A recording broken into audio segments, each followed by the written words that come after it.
The morning after the Fox undercover riot in Long Beach, I woke up on on someone's couch in Encino in the Valley, and I was like, where am I? And they're like, yo, you're in Encino. And I'm like, is that close to Hollywood? And they're like, yeah, it's kind of close. And I'm like, can I walk there? And they're like, no, man, no. Wait, you gotta wait for my sister to come home. She'll drive you back when she gets off work. And I'm like, can you teach me how to use the bus system? Because I really gotta get back, to my place in Hollywood. It's like I just found like a room for rent there, and I gotta get back. So these very, very kind punk rockers from the Valley who had rescued me from getting beaten by police taught me how to use the public bus system in LA, and I got back to Hollywood.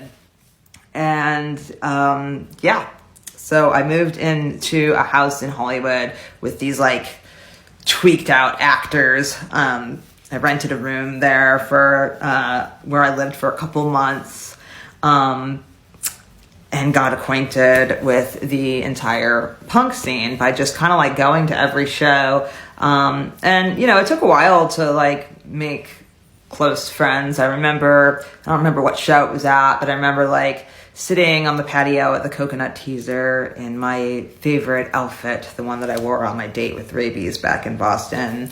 And I was sitting there alone when this group of older punks that were 28 to 35 age range. One of them came up to me at my table where I was sitting by myself, and she said, "Why are you sitting by yourself?" And I was like, "Oh, I'm new to town." And she's like, "You can come sit with us." So I was like, "Oh, okay, cool." So I went and sat with them, and they were all people in local bands and people that worked at indie record labels, and they took me to Six Flags. It was really fun, but so that was another one of my introductions to Los Angeles was punk rock Six Flags Day.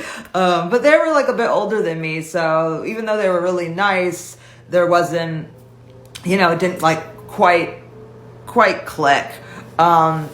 So, I eventually ended up becoming friends with a lot of the younger, runaway kids and stuff. And that's how I got in.